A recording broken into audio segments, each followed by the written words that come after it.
guys. Thank you so much. I mean, lovely first row here. Yes. All right. Fist bump to you. Fist bump. Yes. Don't want to spread anything. We got a lot of things going around. Taking the train's really hard right now. I feel like I bump into everybody, right? I feel, for a comedian, I don't apologize for my jokes, but I end up saying sorry a lot. Like, I need to find a replacement word. You know when there's like a lot of pollen in the air and that person that sneezes like more than 3 times and you're waiting for a couple more sneezes? And then I'm that person but with the word sorry. I'm just sorry. Like I can't stop. Like it's like my second language is in Canada. Me too, I'm always saying sorry. Sorry all the time, right? I just can't stop. I need to find a replacement word like excuse me or, yeah, my bad is a good one. Pardon? Thank you. Thank you for all your adjectives. I taught them well in my storytelling class. So I just start apologizing for everything. Every single thing. And someone just comes up to me the other day and asks me in a store, because I'm a tall person, I don't know if anybody is tall and you're in a store, and they just are like, hey, can you reach that for me? Do you guys do that? I know you would probably, I'm a good candidate for you, right? Yeah, you'll try, like, I just end up being the serial catcher for people. And what happens is that, like, one person asked me, hey, I'm sorry, do you work, see, I'm saying it now, sorry. It's like, do you work here? I was just like, no, I'm sorry, though. And I was just like, I'm sorry? I have to stop doing this. All right, but who is an epic player in here? Wow, amazing noise. All right, who has seen an epic show before? Oh, come on, you can make more noise than that. And just by a show of hands, whose first epic show is this? Oh, cool, we got some newbies and right in the front too. Welcome. So, oh, lovely. What's your name? Laura. Give it up for Laura for her first epic show. It's never too late. Awesome. So, to tell you a little bit about Epic, I'm going to bring up my handsome co-host to the stage. Oh, you already know his name. Give it up for Harrison Godfrey. What a warm welcome that was. So, first of all, thank you everybody for coming. Such a great night so far. So for an actor or voiceover artist such as myself, who's making a comeback with acting, like, in Marvel's Endgame when the Avengers make their comeback against Thanos. Anybody knows Avengers? Yeah. There we go. I've gained experience doing voiceover on YouTube, and I didn't expect to get so many videos in such a short amount of time. 14 and counting. In the morning, I was Shockwave, a scientist for the Decepticon cause who lacks emotion. In the afternoon, I was Decepticon Enforcer Barricade. To punish and enslave was my mission. And in the evening, I was Optimus Prime, leader of the heroic Autobots. All Transformer references, just so you know. Actors like me can make their beginnings, I believe, in my personal opinion, landing roles on YouTube. You can see my content by looking up my name, Harrison Godfrey. Self-promotion. So Epic Players is a non-profit theater company and neurodiverse theater that allows free opportunities for our company members. Besides, who doesn't love free swag? Our first voiceover class, which I helped coordinate. Yeah! Thank you. Sorry, a little nervous. Don't be! You're doing great! Alright. Well then, our first voiceover class, which I helped coordinate, was a great opportunity for our players to start explaining career with voices. Voices so that the father dreams. Real voices. About their personal stories. Thank you everyone for coming out tonight. And our first epic storyteller at the Epic Underground is Anton Spivak.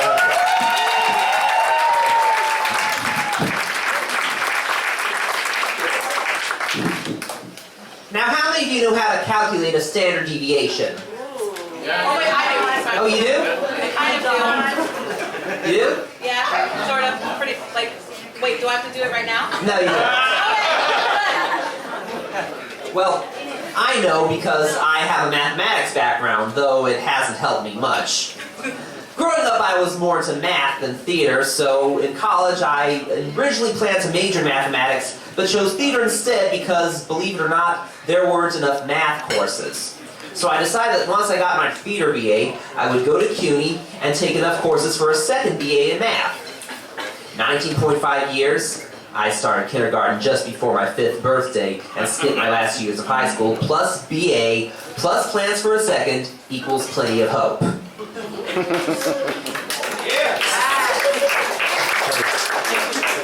Statistics involves making predictions based on data, so I did not expect to be underemployed and living at home at age 34.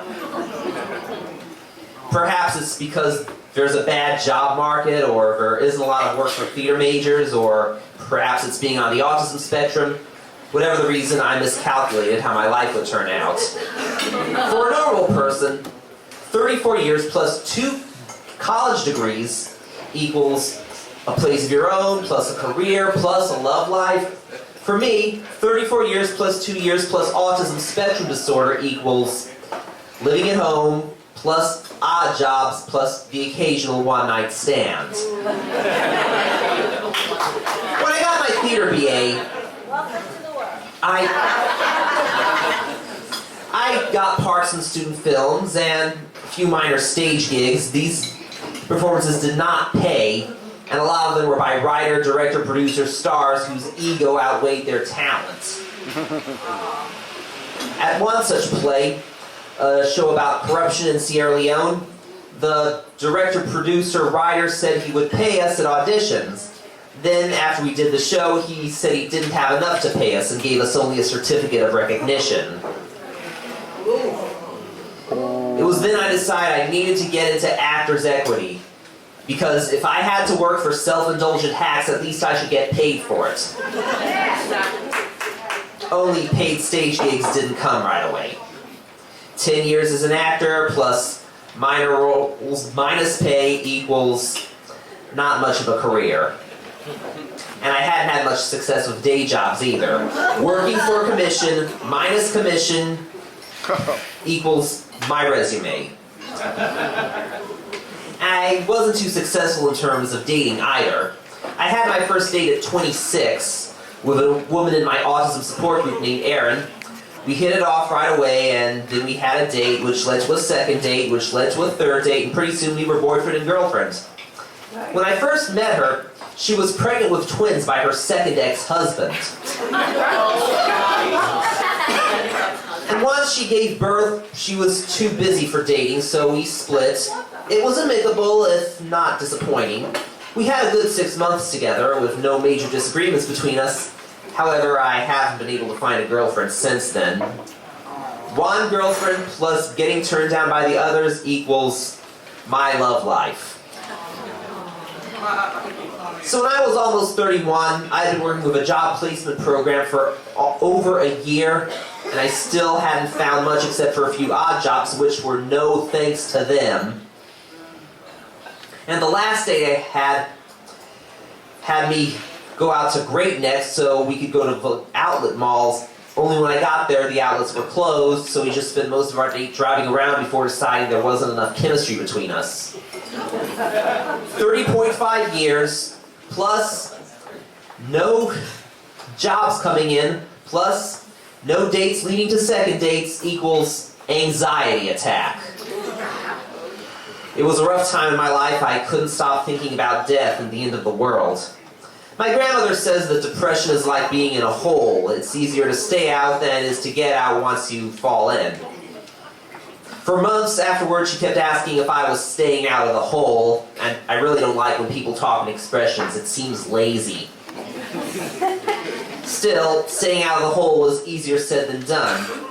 Yet it did encourage me to turn my life around. 31 years plus life going nowhere equals time for changes. I stayed with the job placement program a year more, and finally I got a part-time job with the AHRC. Again, no thanks to them. I've also joined a neurodiverse theater company and appeared in 3 of their productions.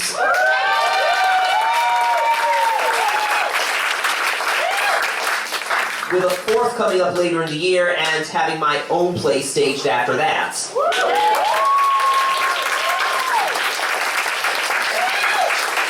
I still don't make enough to move out, and I haven't had a lot of dates lately, but things are looking up. You don't need to be a math whiz to know that while things might not be so great, it doesn't mean they can't improve. 34 years equals underemployment, plus living at home, plus lack of dating, plus plenty of hope. Hello, Moto. Okay. Did y'all hear that? Did you all hear that? Is anyone missing the sound of a whisper? Close your eyes and just feel it in you. No, really close your eyes. Don't be nervous. I'm not going to steal anything. Oh, I see everything. And that's a nice glow off the mirror there. And now I know New York is hard and mean, so let me give you the evidence 101 guide to living and surviving in this crazy city. Oh, you can open your eyes now. let me tell you, my guide comes in handy when you're dealing with passionate nonsense. My life has led me to experience some funny things. When dealing with a strong-willed mother, it leads to funny adventures in English.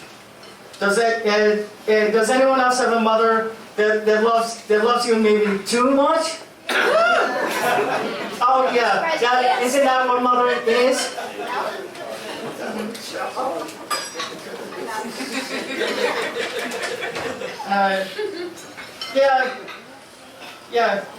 She gives me migraines from her overmothering, and I give her migraines just from my voice.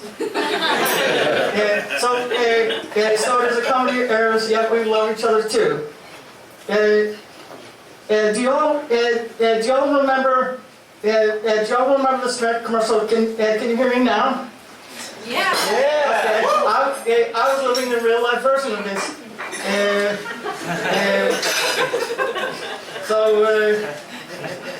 I sound like a sonic boom to her, and she sounds like she's underwater to me. In converting ASL to English, it's easy to make errors because ASL uses hands for space and not traditional subject verb object syntax. When you speech read, it helps hide the Asperger syndrome too. Do not fear. ASL allows you to be as loud as you want to be. Yes, my quirky English is usually misunderstood to be understood. But who speaks correct English elocution anyway? Do we have any English majors or grammar people here?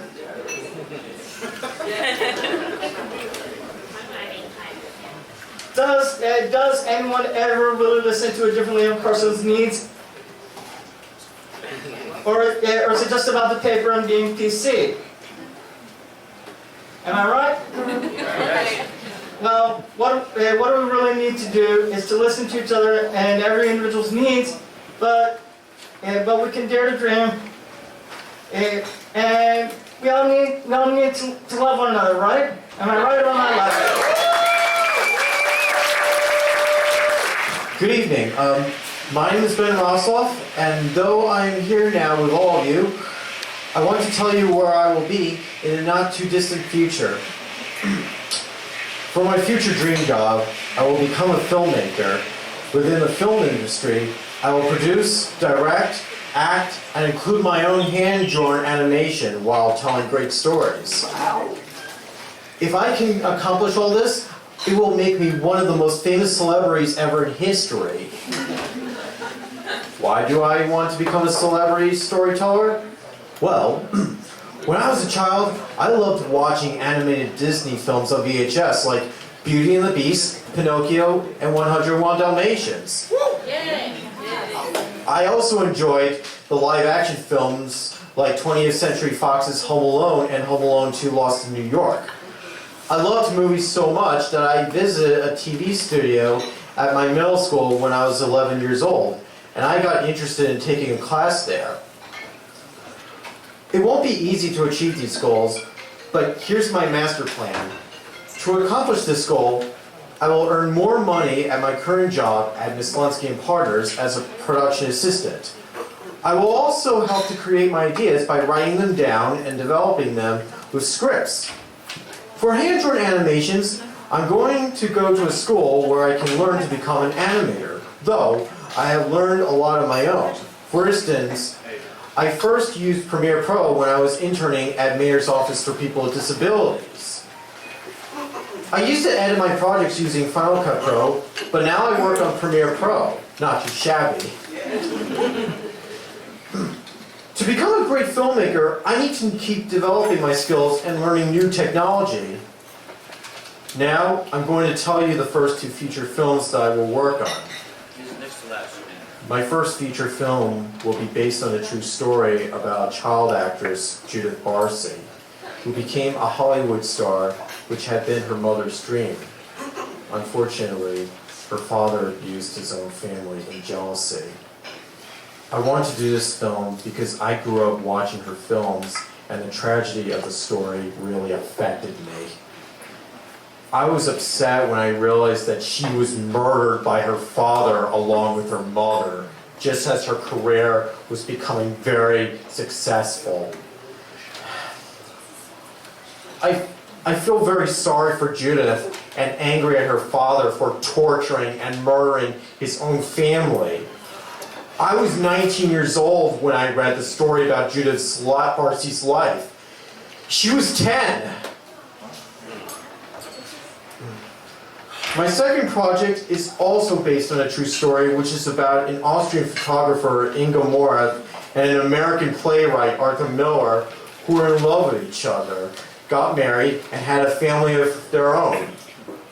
The reason why I want to do that story is because it's such a beautiful love story.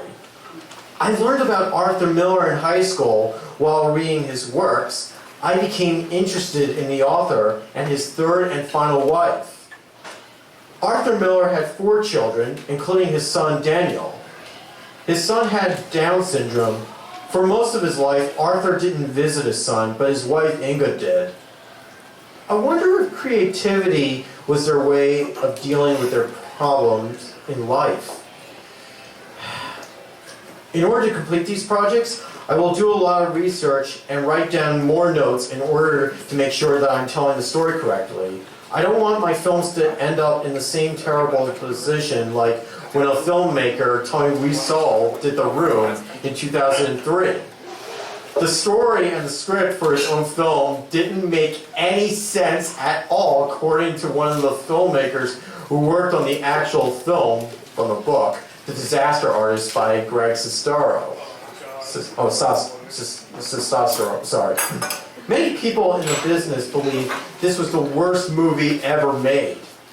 I need to build a business plan in order to create and make my own films so that I will have the money or know the people who have the money to make sure that my projects happen. I can even meet and speak to the people who knew the family and record their stories so that way everything I hear from them can be used to make the film. In the future, I will become a successful producer, director, and animator so I can tell stories for my films and I hope to become a successful actor in the future. I will show people that I can act, not just for theatrical plays, but also for films and TV shows. When I was cast in plays like Bernie and Mikey's Trip to the Moon and 2 shows from Epic Players, The Tempest and Little Shop of Horrors, I was glad to be cast, as it both gave me a sense of accomplishment and helped to build my career so that I'm hired by the film and TV industry. I will achieve these goals in the future and show how successful I can be. Thank you for listening.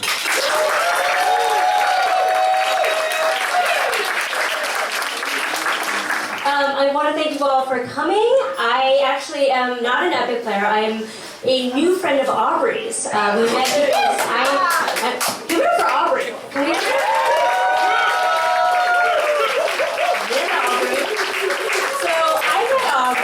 Because she and I are both in fundraising. I would also be remiss if I didn't say, write that woman a check right now, please. On her way out, she's collecting money. Don't worry about it.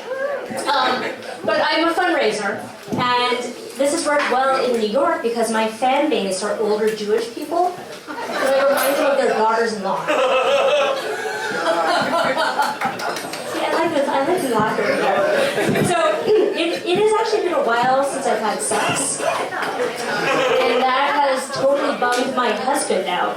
I will tell you the day my libido died, November 9th, 2016, day after Election Day, the day Voldemort took over the ministry. The thing is, I'm just like too angry and too depressed to be in the mood. So even if I put a Trump mask on my husband and hate fuck him, the feeling's not coming back. Like the Obama administration was like sexy times, like R&B, like between the sheets, like it was all good. This Trump administration is like Ted Nugent screaming into a microphone with a backbeat of crying children. Very, very unsexy. Unless, of course, you are an old white dude swinging your tax break around and masturbating on interns. You are feeling this. So, I have a motto for the DNC, bringing age-appropriate, consensual sexy back. You like that? I like it, right? So, I am married. Any married people out there? Yeah? We'll talk about that in a second. But I have a minute? Yes. so I love my husband, but even if I didn't love my husband, I'd still be married to him because Tinder. That is so terrifying. Anyone here on Tinder? No. I know. Relief. So I missed the whole Tinder thing, but apparently, according to friends, there are like Russian hookers and lingerie on there. There are like naked 23-year-olds on there. There are women on there who shower every day and shave body parts, and I just cannot compete with that. Like, Don't forget the old men who dress up as, who pretends that they're like 23-year-olds. Catfishing. Catfishing. Okay. Also don't know about that, and glad that I do not.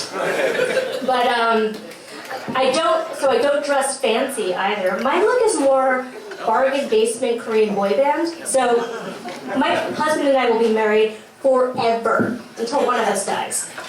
Probably him because I'm an Asian woman and we live forever. Unless we'd have coronavirus. Too soon? Too soon. Okay. But we could live through a nuclear apocalypse, and little Asian women would be sitting around a fire figuring out how to make a stew out of radioactive cockroaches. We live forever. So my husband, patient man that he is, has to put up with my personality. And he is actually a Latino man, but he looks white. And his family calls me La Chinita. My family calls him the White Devil. Cultural differences. But he grew up in Miami. He used to date women, like curvaceous Latino women with like huge asses that span different time zones. Being Asian, my ass is like daylight savings time. You just lose hours.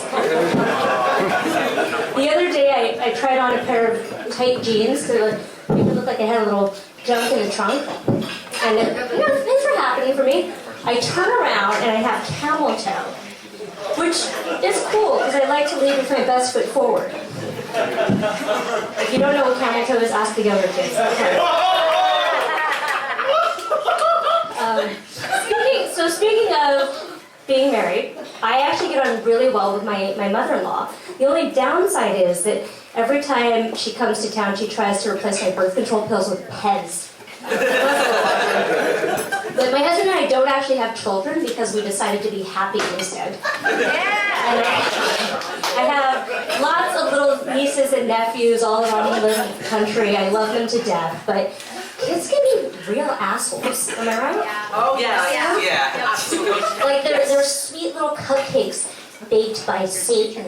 Yes. So people ask me like, well, who's going to take care of you when you're older? Me. With all the money I saved from not paying tuition, or buying Pokemon cards, or paying for rehab. I'm gonna buy a gigolo when I'm by myself, old. I'm gonna have him rub my feet, dance the forbidden dance, and make me cocktails on demand. It's gonna be awesome. I will say that I am a little sad that I don't get to Tiger Mom the shit out of some poor little kid. So instead, I'm just gonna go home, emotionally abuse my dog, so he overperforms like an insecure Asian girl. Thank you so much.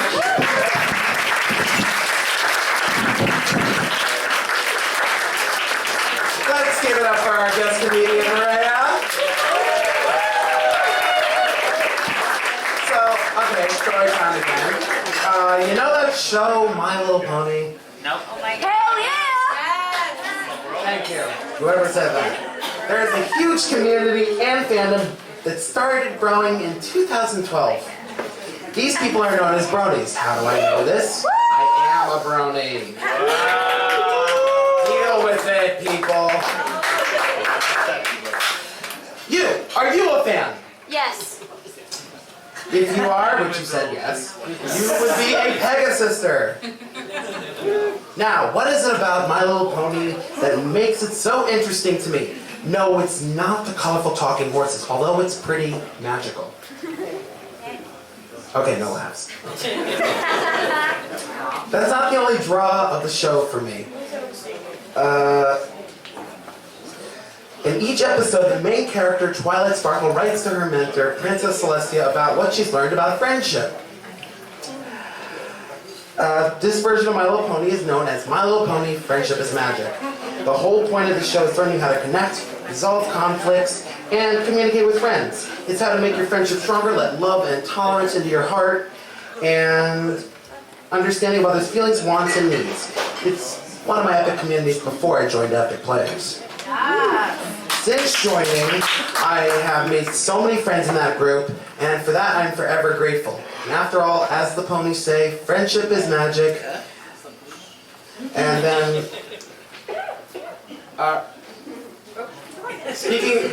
speaking of friendship, our next story is by Ari Sloan.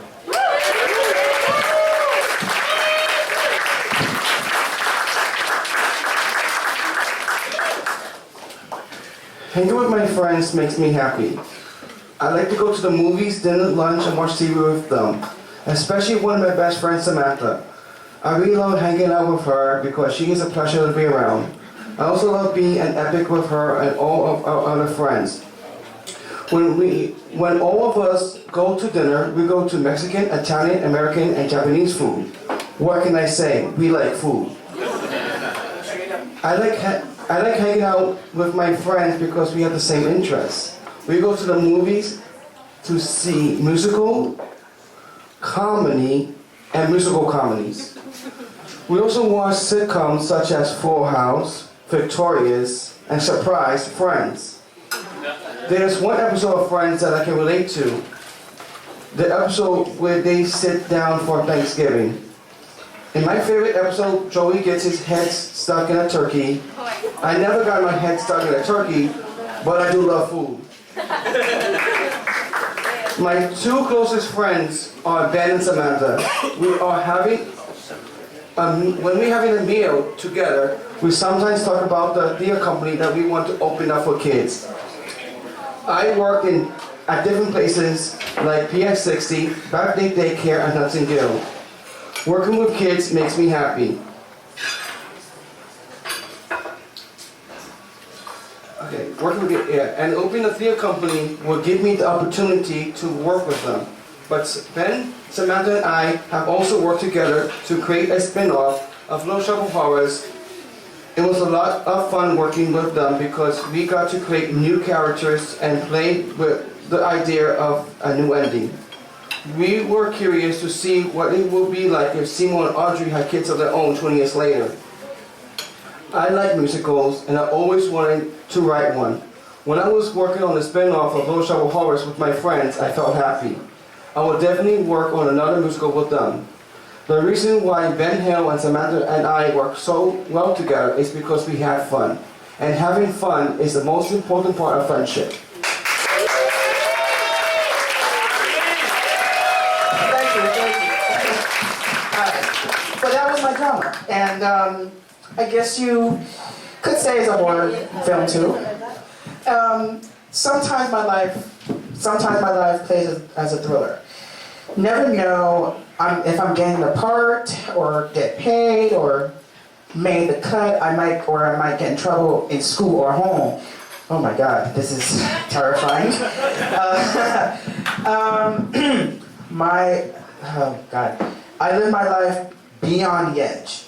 But my favorite film genre of my life is comedy because I love laughing with my friends and family, like everyone at this table. But we joke around and tell stories in a way that no film ever made can compare to. When I go see a film in a theater, I always observe the people around me, and we are all there watching a screen, hoping to laugh, either laugh, cry, or be on the edge of your seats. Well, this is a unique situation. That experience is human.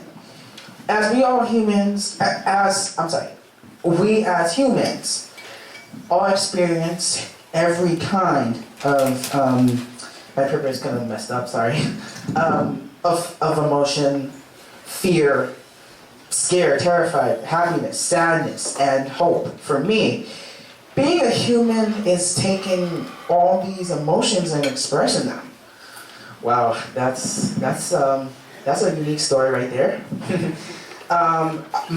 Through my cinematic universe, I hope one day when I get older, I want to follow my dreams and my path and make a movie that others can see.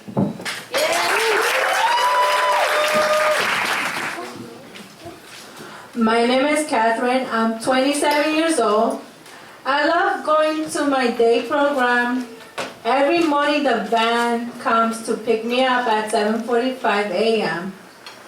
Together we go to many places. My favorite activities are using the computer, going to the library to read books, visiting the museum, going to the Bronx YMCA.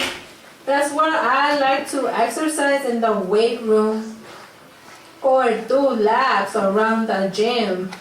Most people don't like working out, but I actually like to, believe it or not.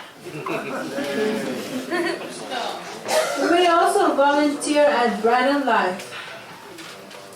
I feel very happy when I work hard at my day program. I have been at the program for 2 years and then I met Jesus. We start out as good friends. I was at home all the time with my mom. I will help her with everything. I am always working towards my future. I work with my individual trainer in order to help with what is important to me. And what is important to me is learning how to do math well. Math is money. And we all need to make money right.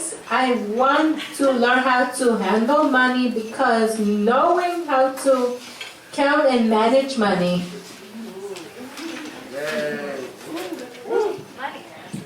is important for my future. This will help me pay my rent, pay for my food, my electricity, my bills, everything. This is the first step to becoming independent.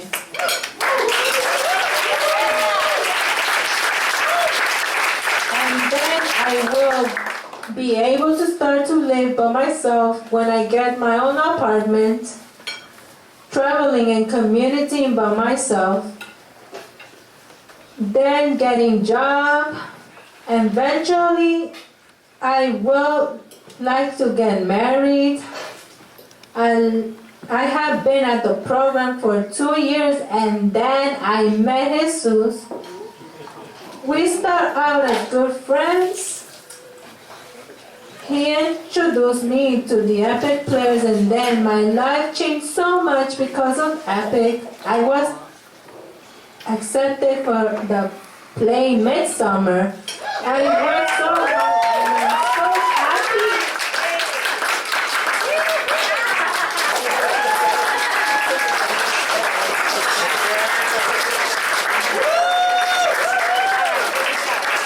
Thank you, Catherine. That was beautiful. Another round for Catherine, everybody. Next up, we have Nick Moscato and his guitar.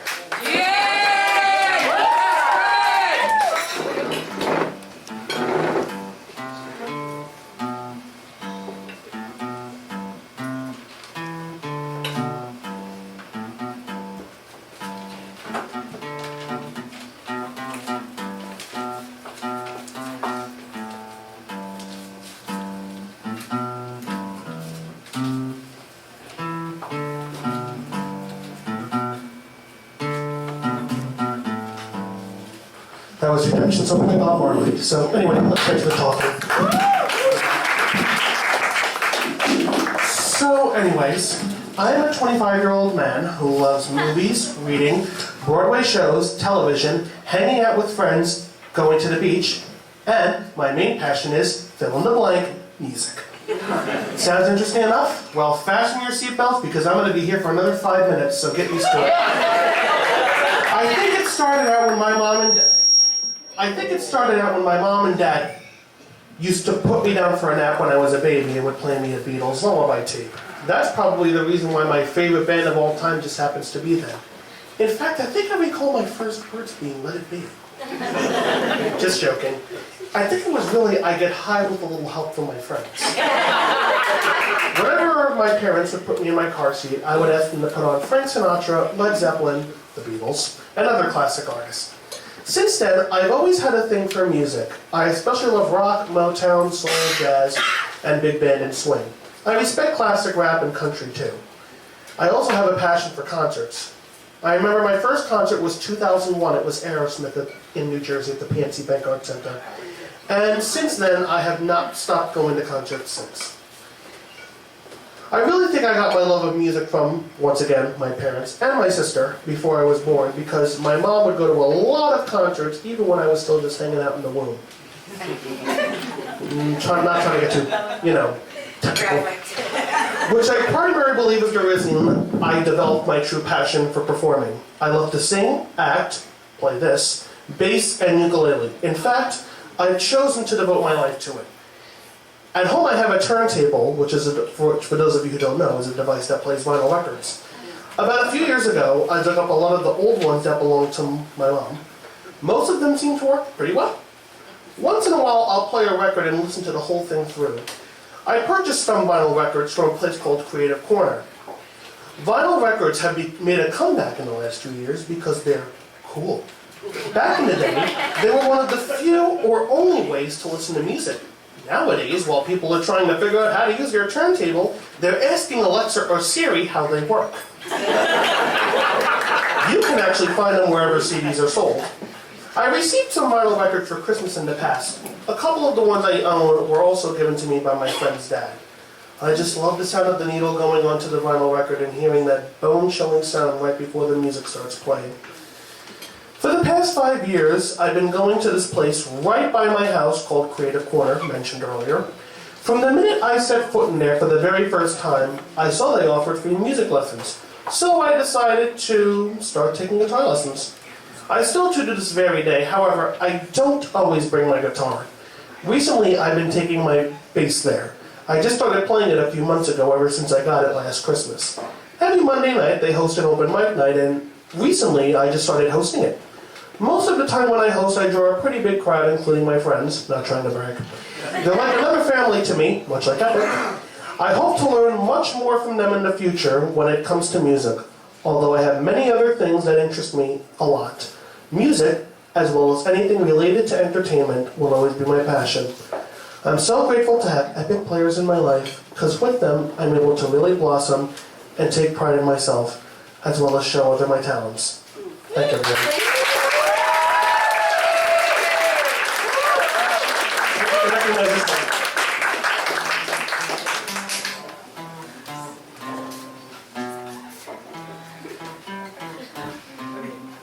I wanna fight 'em all. Southern Nation Army, claiming holy flag.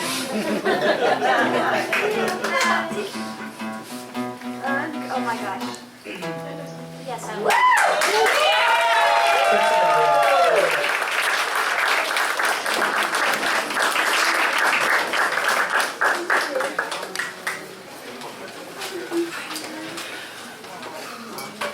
Okay, story time yet again.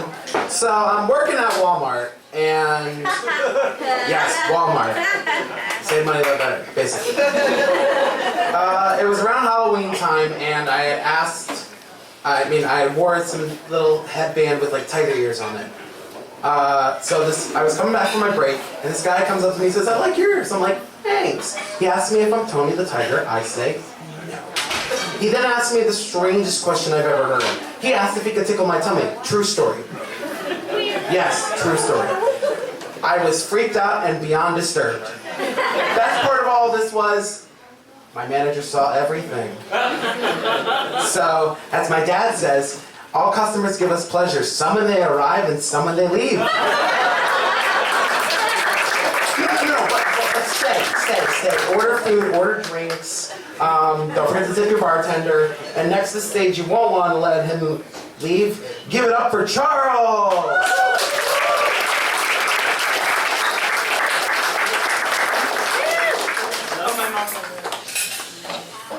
I am 75% neurotypical and 25% autistic. I'd say I'm a pretty good-looking dollar, if that makes any sense. No tip. But I drive myself crazy because I am driven to make everything in life funny. Yes, I am a comedian. I am someone who says he has a disability, but I don't let that get to me. I am more artistic than autistic. I have the... Save it for later. I have the support of my family that sees me beyond of what I am. Innovative, creative, and a pain in the neck. And when it comes to movies, it's one of those things we do together. Back then, I didn't worry which one was a good movie and which one was bad. I'm someone who likes comedies. I was that someone who saw Austin Powers at that shagadelic age of 8 to 9 years old. In my opinion, that's when I caught the comedy bug, which I still suffer from. No political references of today, by the way. Okay. Yeah. But this bug saved my life for not letting me give $1.50 about my disability. Not that big of a price to get nuts over. Now I'm a film nut that respects the classics and once in a while have my fair share of guilty pleasures. Perhaps I'm too good of a film nut. When I see a trailer, they should be like the proper bait that fish need to catch with. But when I see a trailer for a movie that basically just gives away the whole story, I just roll my eyes. So, for example, when I saw the trailer for that new Robin Hood movie recently that looked all dark and stuff, the critic inside of me that said, just stay away from it. You have 3 versions to live with. Errol Flynn, the Disney one, and Kevin Costner. Yes, I confess, in a society where we try not to judge people before we know them, I basically judge a movie by its trailer. There are some movies when watching them today, I can relate to them. As I said before, I like comedies, and one of my favorites is Modern Times. For those of you who are... Obviously, I don't have the mustache because that could bring up some controversial misunderstanding, if you know what I mean. But in Modern Times, Charlie Chaplin plays this little fella that lives in a society where the machines are basically taking over the working world. Almost pre-Matrix in a way. Nobody's plugged in. But he starts off as a worker in a conveyor belt. Then he's basically strapped into a machine that feeds him while he eats. And then when he gets caught into the machines, he eventually has a nervous breakdown. Why, you may ask, do I relate to this guy? Well, in one scene, a remarkable thing happens. When he sees a flag falling from a truck, he kindly tries to give it back. He picks it up and waves it around. As he's walking, some people mistake him for a leader of a worker strike. I myself am often mistaken to being a leader of self-advocacy just for living my life. Where in reality, the little guy and I are just funny little characters in a hard life, seeing things in a positive way. That same positivity is what keeps me going to move past my disability and keep moving forward with my comedy, both stand-up and film. So, I'm driven to make comedy because when I make you laugh, obviously, you just see me as another guy. Well, as they say, another day, another dollar, keep the change, all that jazz. Hi guys. Both of my parents grew up on farms in Iowa. These weren't in big towns like Dubuque or Cedar Rapids. My dad grew up in Alta Vista, which was really just a stoplight, and my mom grew up in Chester, which wasn't much bigger. It had 2 stoplights. My mom's parents, the Murphys, held onto their incredible farm for a long time, so we got to visit there every summer. That's what I'm going to tell you about. My adventures on the Murphy farm. The Murphys actually owned 2 farms. One was 160 acres and had their house on it. The other one was just 80 acres of fields. I know. Every time we came up their driveway, I could smell that it was the farm.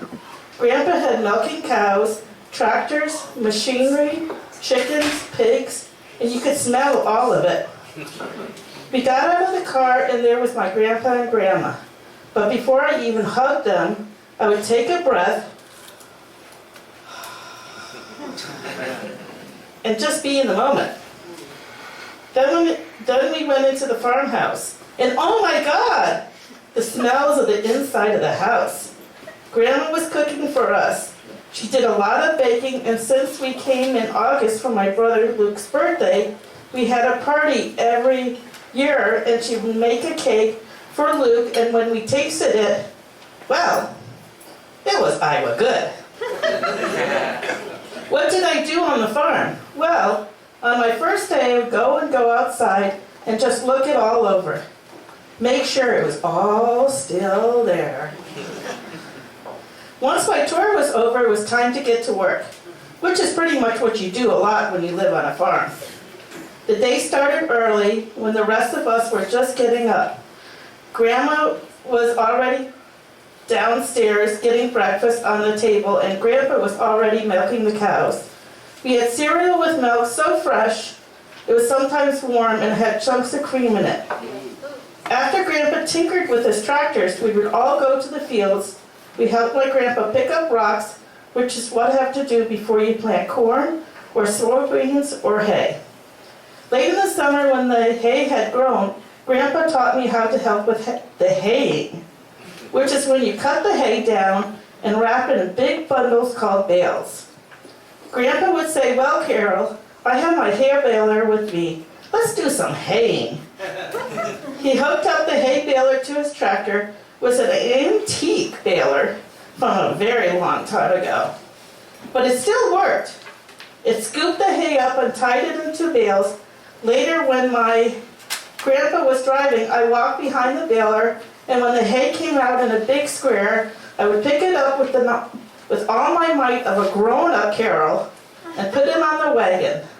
Despite my childlike size, I had a craving to be my biggest and strongest self, to show Grandpa I could do it on my own. When the wagon was all filled, I helped with the crane that lifted the hay up to the loft in the barn. I had to listen to Grandpa carefully when we were doing this so I could get it right. Of course, the farm wasn't all work, not when you're a kid, on your summer vacation. I'd explore the lower part of the barn where Grandpa milked the cows. I loved to watch Grandpa milking. In the olden days, he milked by hand. And later on, he would do it with milking machines that went suck, suck, suck. Then he would pour the milk into these big metal cans with giant lids. There was a cat dish there too that Grandpa would slosh some fresh milk or cream into. And then all kinds of the barn cats would run to get a taste.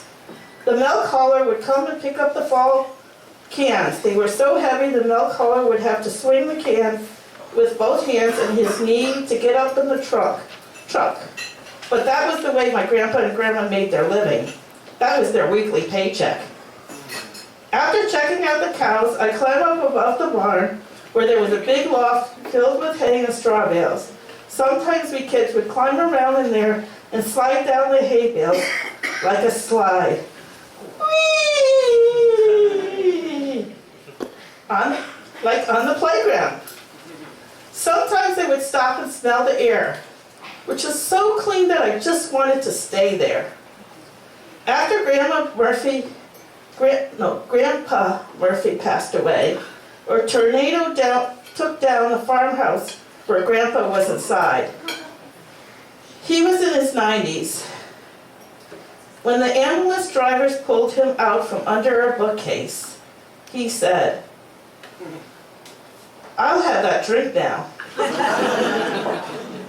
He sold the farm, but he lived until he was 101 years old in 1 month.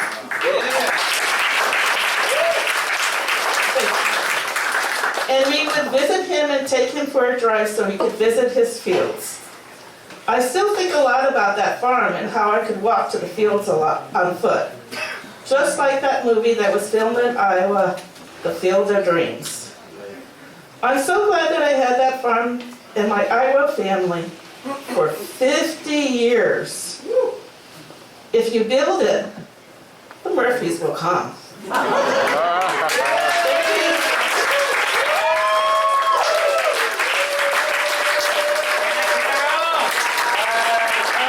Let's give it up for Carol! Got another story about Walmart. So, I was working at Walmart again. It was around my birthday, and my parents had come up to see me. So, we went on my lunch break to McDonald's, and went to McDonald's. Got it. Thanks, Talia. Wait at McDonald's. Yes, we ate at McDonald's, and we were just about to order when I saw 2 customers that I had previously checked out at Walmart. And we had started chatting it up for a minute or so, and I told them it was my birthday. By the end of my lunch break, I went back, and at the customer service podium, there was a card from, guess who? Anybody? Those 2 people, yes, thank you. Is it John Cena? No, it wasn't John Cena, no. Sure about that. Okay. So, Ronald continuing the McDonald. story, trust me, it wasn't a 99-cent card. It was a nice card with like raised letters, and it had a fancy picture of a llama. I take that back. I actually think it was an alpaca. And it was also shiny. I opened up the card, and in it had a slot for cash. Money not included. It was like $7. Talk about expensive taste and customer appreciation at its finest. It wasn't save money, live better Walmart. It was spend money, make someone happy Walmart. And our next performer is Jesus Chavez.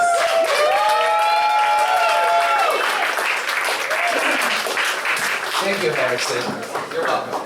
And I want to tell you about my relationship and my compare. Has anyone seen here the Lion King? No. It's a story of two lions at Simba and Nala. They became best friends for their young cubs. Then years later, they become a king and queen for the Pride Land. I may not be a lion, but I find myself living a similar life as Simba, because when I first met Catherine Tepan at my girlfriend Catherine Tepan at Mercy Drive, and I said, "Hi, my name is Jesus Chavez, and what's your name?" And then she said, "My name is Catherine Tepan." And then she said, "How are you?" And I said, "I'm fine." Later that day, I asked her for a phone number, and I gave my number to her, and then later that day, I text her. Has anyone here gotten nervous before they text someone they like? Good. Everybody. When I sat with her during a lunch, and I talked to her about my past when I was a little kid, and how my mom would take me to the amusement park, and what I did there, and how I had a great time. And Catherine told me about the time, like she went to the high school spring fair. She told me about the music, food, and some special clothes. I remember this happened last year springtime. I had a closer relationship with Catherine because we worked together to try to make our song be the best at the time. I felt that we were becoming more than friends when we practiced every day for the songs. She told me, "I want to be your best friend." And I felt that we became more than friends. I felt like we're becoming more than friends, and I think she felt the same way too.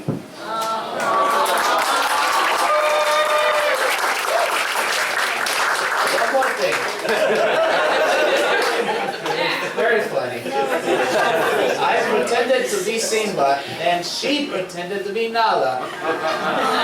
I compared myself to Simba because I didn't know, but we began a friendship, and after months passed, we began a relationship. I went through my problems, such as communicating with people, how to control myself, and try to find my way as a person with disabilities. With the help of friends and families, I was able to get past my obstacles. And can you feel the love tonight?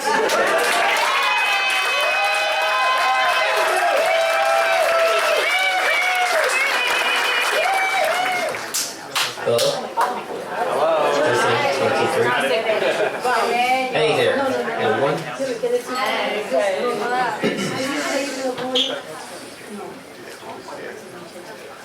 Within every person, there lies the soul. Within every soul, there lies a fire that burns within all of us. But even sometimes souls have scars and demons that they can't run away from or can't fight alone.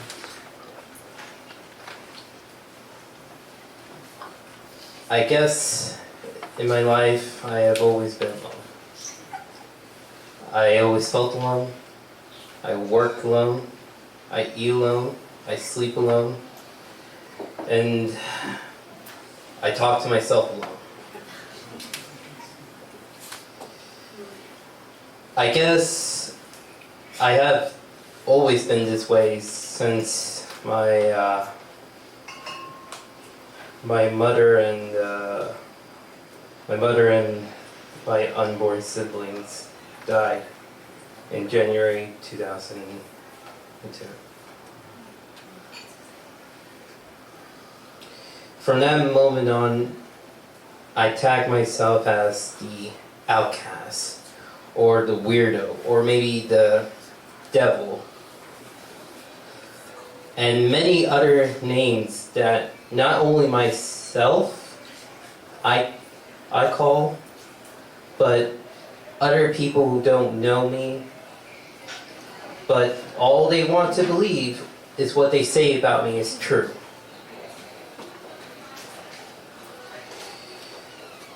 In my middle school years, it was okay, I guess.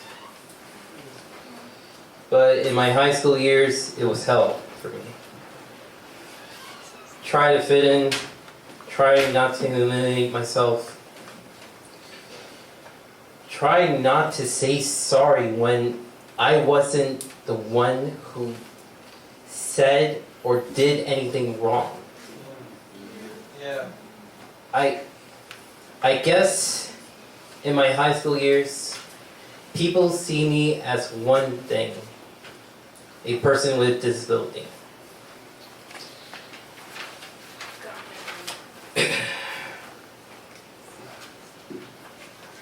I have a disability that is called MR, or General Learning Disability.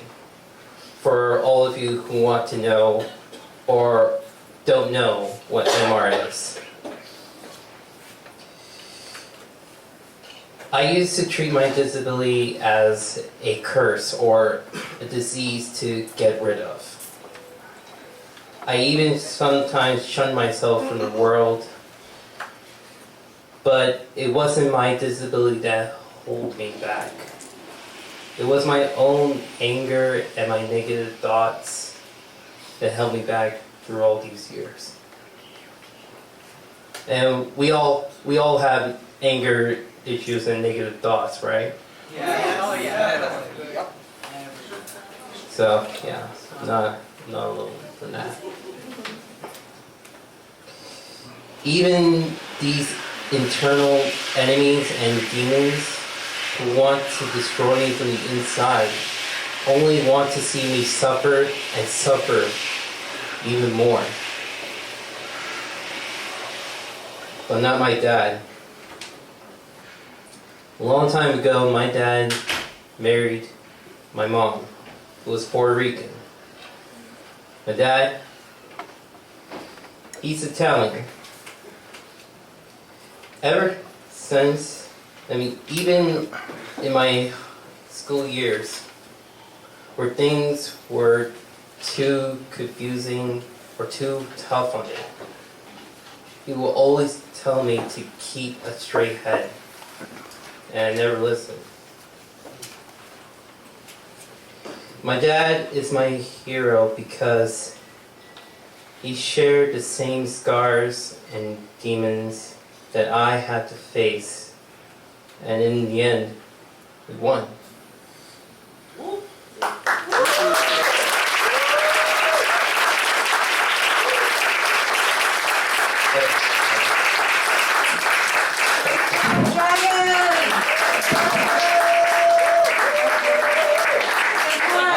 I have one more. Sorry. You passed. It's just a quick poem.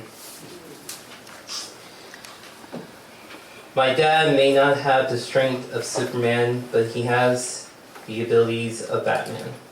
He may not have the wisdom of Solomon, but he has the courage of Apollo.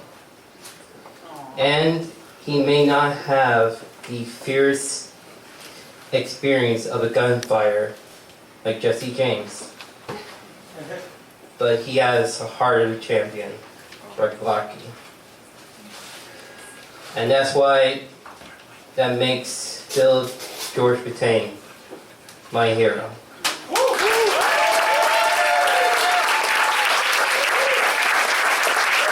What up, everybody? It's your boy, Jason Moore. How's everybody feeling tonight? No, if you're feeling good tonight, no, seriously. If you're feeling good tonight, make some noise. Let's go! All right, cool. I'm done here. Bye.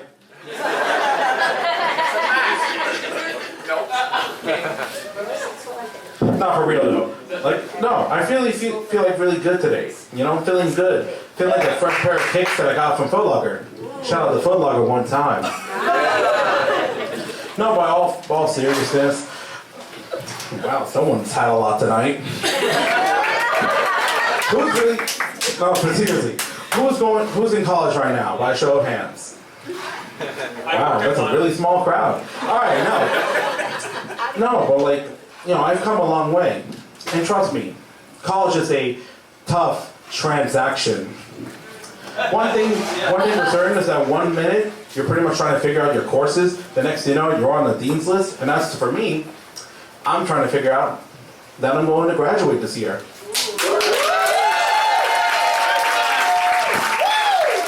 Oh, cool, no confetti. All right.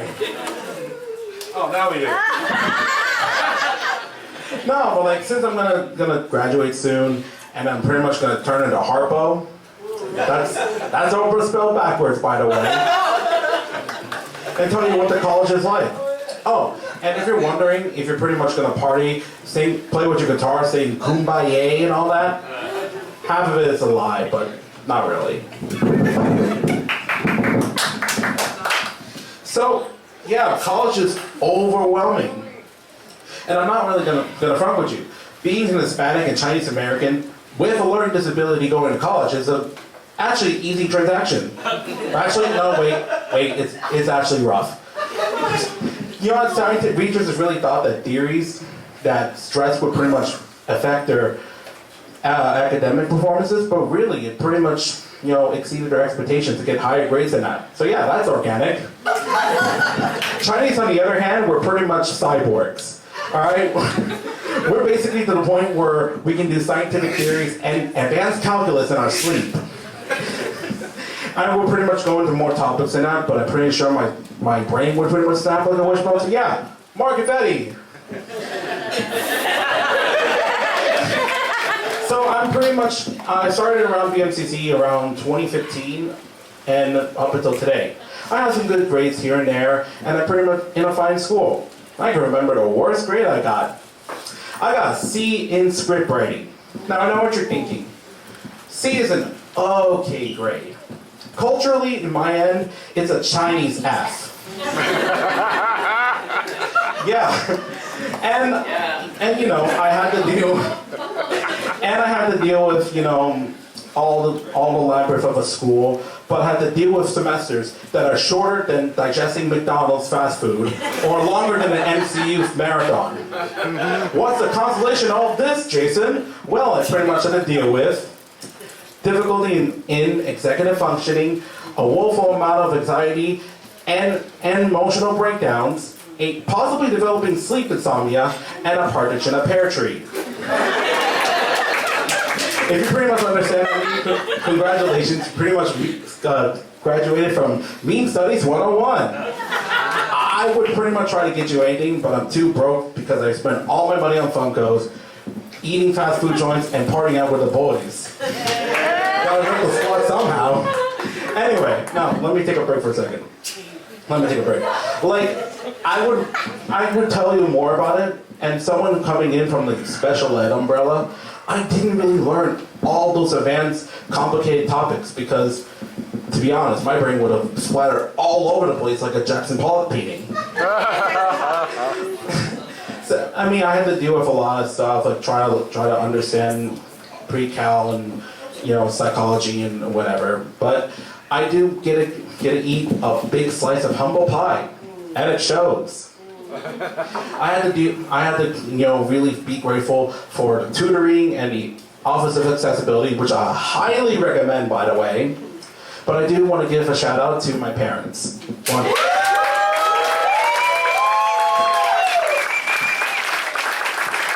I'm so grateful that my parents pretty much sacrificed everything for me and my sister, who at this point were taking the best education in this state of New York. I'm really not sure what my life is going to be like, especially when I head into Lehman, maybe get a bachelor's degree here and there. But I can basically say is that I'm pretty much the best and smartest person in the world at literally not knowing what I'm doing. Now, if you excuse me, all right. Thank you. No, seriously though. I gotta go back home and procrastinate. I mean, finish up my assignment because it's due tonight. All right, bye.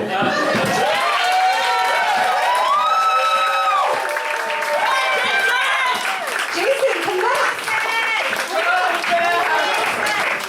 I must say, me and Jessica were very worried that you didn't bring your paper up, but you stayed on point. Yeah. What did it tell you if you went rogue? You were pretty much cut my head off. He did not go rogue. He stayed under his 5 minutes. That's great. So I've got one more story to tell you.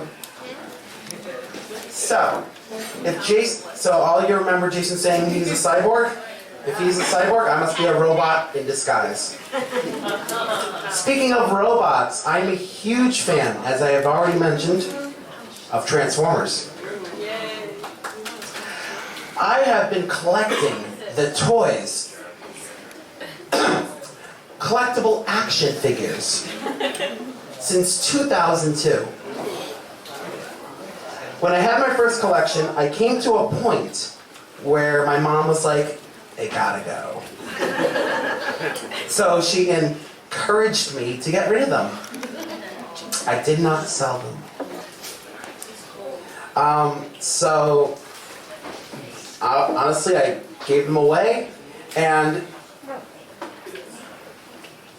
I was at a point at my life where I thought I had outgrown it. Secretly, I was asking myself if I'm a hoarder or a collector. Apparently, I'm both. Because then my second collection started, and boy, is it growing. Yes, growing, not grow. Still growing. Sorry. A little rough on this story. The second collection had started, it was so much bigger than the first, and then I felt whole again. Or at least that's what all hoarders say. This collection is still growing, and it's more than meets the eye, to the excitement of my mother. Hey Mom, I think I'm gonna need some more money out of my savings. Thanks for the expression. And on that note, epic players transform and roll out for our last performer, Kimmy!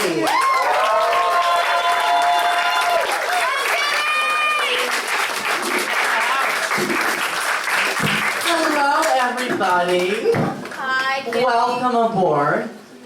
Now, if you don't know my airplane jokes, just fly along with us and you'll be perfectly fine. All right, let's get started, okay? All right, ladies and gentlemen, we welcome you aboard United Flight 2138.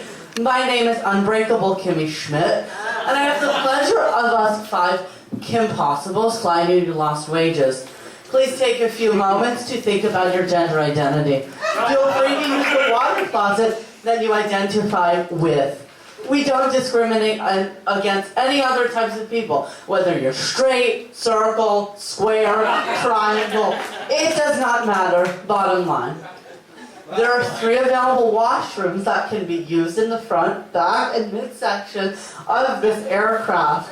Please stop drinking coffee, like me, and pay close attention to the safety demonstration. In the likely event that you have not seen a trans person in an automobile since December 17th, 1903, we're going to show you how to put the seatbelt on and accept them. The seatbelt needs to be low and tight across your lap, just like what the hormones will do to your hips. Indeed, that actually happens. Folks, I'm not the best at giving safety instructions on an airplane, but I'm good at telling people how to transition from one gender to another. Pay attention. More. Don't worry, it's not done yet. First, put the seatbelt on like those hips don't lie like Shakira. You need to breathe like she-wolf like Shakira. Then you do to be single like all the single ladies in this world. Yes, who's my Beyonce fans? Oh, okay. I guess so. We have a lot. If there's a loss of oxygen, yellow Reese Buttercups will drop down and stock up on junk food throughout the whole flight. I hope your blood pressure doesn't get too high from all the salt, but whatevs. If the plane lands in the ocean, the slides are bright colors, so you can feel accepted as possible once we land. When we get into the big deep pool, we can celebrate by playing water volleyball while being yourself and not giving a damn what other people think. Yeah! If the cabin lights turn off, it will turn into a disco room and we will have a party at 30,000 feet in the air. If you lose us, just call us, beat me. If you want to reach me, when you want to reach me, it's okay. Folks, there's no smoking on this flight, but if you want to dare before the flight, you can go out on the left side and you can try to light it up like Fall Out Boy, but we ain't helping you. Thanks for your support and attention, and we hope everything goes smoothly. Now, 15 minutes later, 1 second, technical difficulties. All the information in my cockpit for landing. Just 1 sec, people. Okay, so, ladies and gentlemen, welcome to paradise here at RuPaul's Drag Race. Be yourself. I hope you enjoyed the last 15 minutes of the descent to be yourself. We apologize for the turbulence and the delay. Love you guys. The end. 3 glasses of wine in. For those of you guys who don't know me, I'm Jessica. I co-taught the class with Talia. I've been with Epic for about 3 years. I moved to New York. Thank you so much. I moved to New York City about 4 years ago. I graduated from Florida State University with a degree in theater and media communications, which translates to my parents as amazing, Jessica, but what are you going to do with that? My parents are 2 New York Jews up top over here. I know the Jew table up top. There we go, stuff it. You too, it's okay. Well, from the air, over them. New York is a tough city to live in. I'm sure anyone else here cry in Gristedes often? Yeah. Cheerios are so expensive. Okay. It's tough being a New Yorker. People are like really aggressive all the time, and like sometimes they're nice, but they're like mostly really aggressive. I was on the train and there was a guy who came on the train and he was begging for change, but he did it really beautifully because he started to sing. He literally was like, "Excuse me, I'm sorry to bother you, but I'm begging for change. I would love to have a meal tonight." And I was like, oh my god, this guy's amazing. And everyone else on the train was like, he'll never get a call back. That's New Yorkers for you. It's tough. I moved to New York for dreams, stayed for the bagels. What's up? Okay, yeah. Bagels! I did. I moved to the Upper East Side when I first moved here to be with my people, the chosen Jews of New York. Where are we at, Jewies? Concentrated up front. I see you. I feel you. A lot of times when people first meet me, they don't understand what's happening up here. They're always like, oh, what's that? I'm like, oh, well, I'm Jewish. And they're like, oh, you're right. Like, you do look Jewish. Which I don't ever think that, like, looking Jewish is ever a compliment. Right? Like, no one ever calls up their friend and is like, hey, man, I got this girl for you. She's just your type. What, 5'5" and blonde? No, man, she looks super Jewish. But I do love being Jewish. I'll leave you guys with this and then Jewish. Where did that come from? Jewish. I am like a little bit of a bad Jew though. Like I don't really go to synagogue a lot. I eat bread on Passover. Oh, bread, so good. How can you not? But I did a really bad thing the other day. I was walking by a church in my neighborhood, and a woman standing outside. She's like, "Oh, do you want to come inside? We're having a service." I was like, "Oh, no, I'm in a little bit of a rush." She's like, "We are having free breakfast." I was like, "I do have a little time." And I went inside the church and I was eating this breakfast. I was like, "Oh my God, Jessica, you are such a bad Jew. You are inside of a church eating free breakfast." And then I realized, wait a second, you're in a church eating free breakfast. That's the most Jewish thing you've ever done.